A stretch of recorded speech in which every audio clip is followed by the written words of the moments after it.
Hello friends. तो finally सीएसईआर NTA ने दिसंबर 2025 की प्रोविजनल आंसर शीट रिलीज कर दिए और आई होप आप सभी लोगों ने अपनी अपनी प्रोविजनल आंसर शीट देख ली होगी।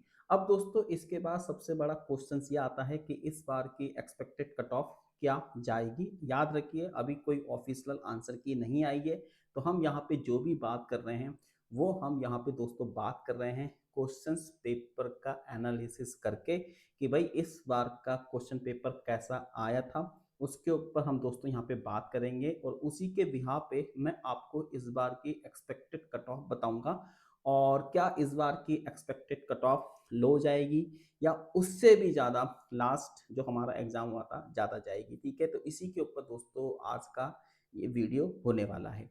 ठीक है, तो चलिए फिर शुरुआत करते हैं। तो दोस्तों सबसे पहले तो मैं आपको बता देता हूं कि इस बार मैंने यहाँ पे पूरा का पूरा डिटेल में पेपर एनालिसिस किया है। मैंने ये देखा कि किस सब्जेक्ट्स के आपके कितने क्वेश्चंस इस बार एग्जाम्स में आए थे।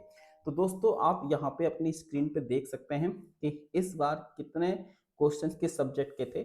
तो दोस्तों अगर आप देखेंगे तो यहाँ पे एमएमपी जिसको हम मैथमेटिकल मेथड ऑफ फिजिक्स बोलते हैं, तो दोस्तों उसके 3.5 मार्क्स के 4 क्वेश्चंस हैं और 5 मार्क्स में दोस्तों उसके 3 क्वेश्चन, यानी कुल मिला के मैथमेटिकल फिजिक्स से दोस्तों आपके 7 क्वेश्चन यहाँ पे आए हैं।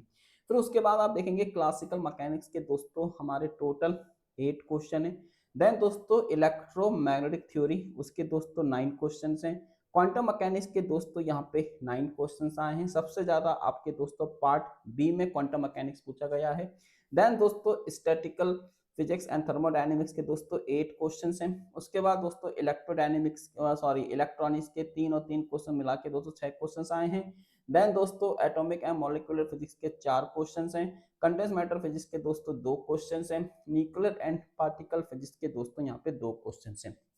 अब दोस्तों यहाँ पे मैं एक चीज आपको और क्लियर कर दूं कि कुछ क्वेश्चन दोस्तों कंडेंस मैटर फिजिक्स जिसको हम एसएसपी और थर्मोडायनेमिक्स के दोस्तों क्वेश्चंस ऐसे थे वो आपके थर्मोडायनेमिक्स में भी और दोस्तों आपके एसएसपी में भी काउंट हो सकते थे, है ना। तो आप देख लेना आपको किस सब्जेक्ट के वो क्वेश्चंस लगते हैं। कुल मिला के दोस्तों अगर आप देखेंगे तो इस बार का जो पेपर था ठीक ठाक वेटेज दोस्तों हम इसका बोल सकते हैं कि पेपर का वेटेज बहुत ही अच्छा था। 7 क्वेश्चन दोस्तों मैथमेटिकल फिजिक्स से हैं। क्लासिकल मैकेनिक्स के 8 क्वेश्चन है। इलेक्ट्रोमैग्नेटिक थ्योरी के दोस्तों 9 क्वेश्चन है। क्वांटम मैकेनिक्स के दोस्तों 9 क्वेश्चन है। एज यूजुअल यही होता है।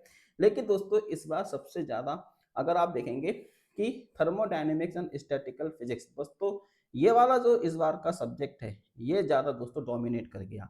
मतलब इतने क्वेश्चन इसके आते नहीं है, लेकिन आप देखेंगे कि 3 क्वेश्चन पार्ट बी में तो दोस्तों वो तो होते ही 3 से 4, लेकिन आप देखेंगे 5 क्वेश्चन दोस्तों थर्मोडायनेमिक्स के इस बार 5 मार्क्स के आए, यानी कि 25 मार्क्स की केवल दोस्तों थर्मोडायनेमिक्स आई है पार्ट सी में। ठीक है, तो अगर आप देखेंगे तो कुल मिला के दोस्तों यहाँ पे 8 क्वेश्चन हैं। तो अगर आप देखेंगे तो दोस्तों काफी अच्छा यहाँ पे थर्मोडायनेमिक्स का पेपर इस बार रखा गया है ना। तो ये टॉपिक को दोस्तों ये सब्जेक्ट को आप अंडरस्टिमेट नहीं कर सकते। जैसे आप देखेंगे कि एएमपी की भी दोस्तों 4 क्वेश्चन है। कंडेंस मैटर फिजिक्स के दोस्तों 2 क्वेश्चन है, ये है ना। तो अच्छा इस बार का पेपर का ये रहा। लेकिन दोस्तों अब हम यहाँ बात करते हैं कि इसकी जो एक्सपेक्टेड कट ऑफ है दोस्तों इस बार क्या जाएगी। तो मैं आपको दोस्तों यहाँ पे बता दूं कि इस बार का जो पेपर का लेवल था दोस्तों वो डिफिकल्टीज मतलब इजी और मॉडरेट से थोड़ा सा दोस्तों टफ पेपर था। मतलब मैं ऐसा इसलिए बोल रहा हूँ कि मैंने यहाँ पे पेपर देखा, मैंने इस बार दोस्तों मैथमेटिकल फिजिक्स के क्वेश्चन देखे, सीधे सीधे क्वेश्चन नहीं पूछे गए, थोड़ा सा घुमा फिरा के दोस्तों क्वेश्चन पूछा गया। एज यूजल हम जब प्रिपरेशन कर रहे होते हैं तो हम टॉपिक वाइज चीजों को पढ़ रहे होते हैं। मतलब क्वेश्चन दोस्तों कुछ क्वेश्चन जैसे हम देखेंगे कॉम्प्लेक्स के क्वेश्चन थोड़े से इजी थे वो आप कर लोगे, लेकिन वहीं पे दोस्तों अगर हम देखते हैं कुछ क्वेश्चन ऐसे थे ट्रिकी थे, है ना। जैसे प्रोबेबिलिटी पे क्वेश्चन था, है ना वो, और जैसे लाप्लास के ऊपर मतलब एक इंटीग्रेशन था वो दोस्तों थोड़ा सा लाप्लास का रूप था। तो मतलब अब एग्जामिनेशन सेंटर के अंदर दोस्तों क्या होता है ना कि इतना दिमाग हमारा वर्किंग मोड में नहीं होता कि हम क्वेश्चंस को पहचान के उसको सॉल्व कर पाए। तो मैं यहाँ पे ये बोलूंगा कि इस बार की जो कट ऑफ है दोस्तों वो लास्ट एग्जाम से कम ही जाएगी, क्योंकि पेपर का जो लेवल था दोस्तों बहुत बहुत बहुत अच्छा पेपर इस बार इन्होंने बनाया है। केवल उन्हीं स्टूडेंट्स को ध्यान में रखा गया है जो सही में पढ़ के आते हैं और जो एग्जामिनेशंस हॉल के प्रेशर्स को हैंडल कर पाते हैं और जिनका दिमाग एग्जामिनेशन हॉल के अंदर दोस्तों चलता है।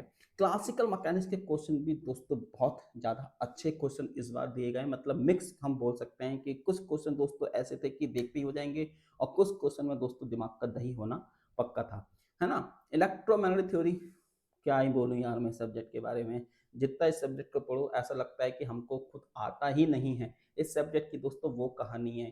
क्वांटम मैकेनिक्स के क्वेश्चंस को एक बार आप लोग कर लोगे, लेकिन इलेक्ट्रोमैग्नेटिक थ्योरी भाई अलग लेवल का सब्जेक्ट है, जितना पढ़ो उतना ही कम कम कम लगता है।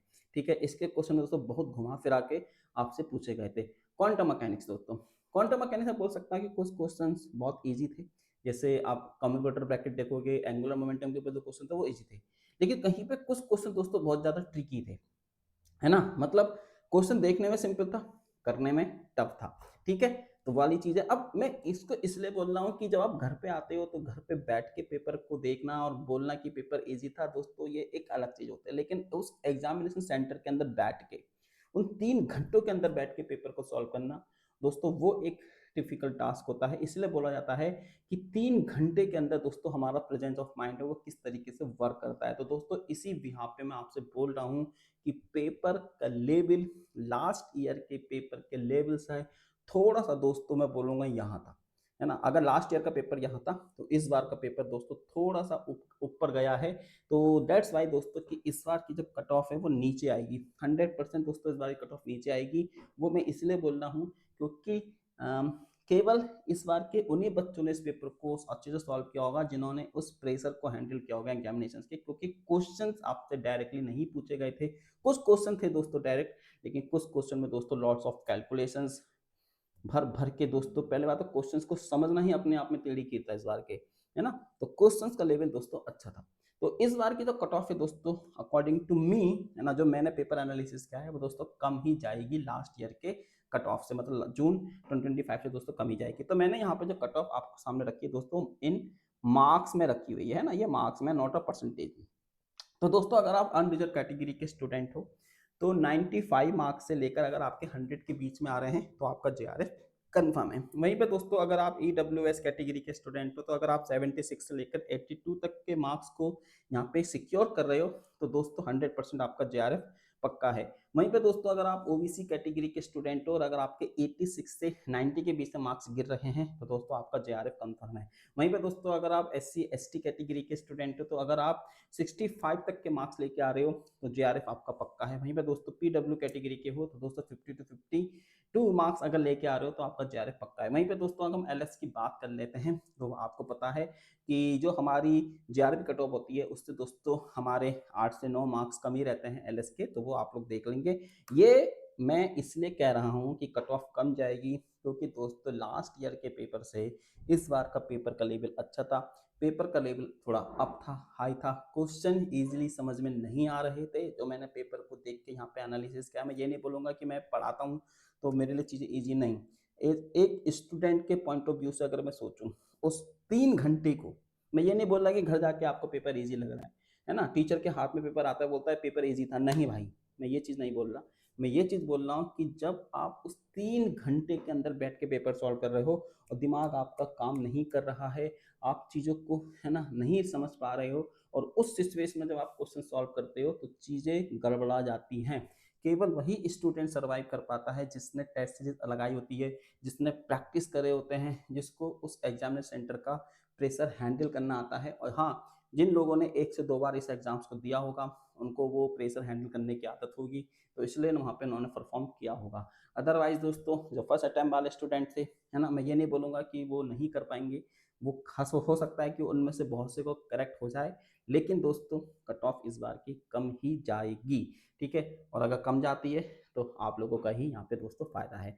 ठीक है, तो मिलते हैं किसी दूसरे वीडियो में। और दोस्तों हाँ, अगर आपके मन में कोई भी डाउट है ना, regarding to physical science exams कि कैसे प्रिपेयर करना है, क्या प्रिपेयर करना है, अगर आपको मेरी गाइडेंस चाहिए, मेरी मेंटरशिप चाहिए, तो दोस्तों आप मेरे को यहाँ पे बेफिक्र होके व्हाट्सअप कर सकते हो, टेलीग्राम कर सकते हो, इसको स्कैन कर लीजिए और मेरे को दोस्तों यहाँ पे ज्वाइन कर लीजिए। साथ ही में दोस्तों अगर आपके पास पैसे की कमी है, अगर आपको कोर्स परचेज नहीं करना है तो दोस्तों आप मेरे इन कोर्सेज को भी यहाँ पे देख सकते हो। तो अगर आप लोग दोस्तों यहाँ पे टारगेट कर रहे हो CSIR नेट JRF 2026 एग्जामिनेशंस को, तो आप मेरे इन कोर्सेज को दोस्तों यहाँ पे देख सकते हो। जैसे कि यहाँ पे आपके सामने है mathematical physics, atomic and molecular physics, nuclear and particle physics, atomic electro मतलब ये सब सब्जेक्ट आप दोस्तों यहाँ पे देख सकते हो। इसके अंदर दोस्तों आपको सब कुछ मिल जाएगा। ठीक है, तो बाय बाय, जय हिंद, वंदे मातरम। ठीक है दोस्तों, बाय बाय।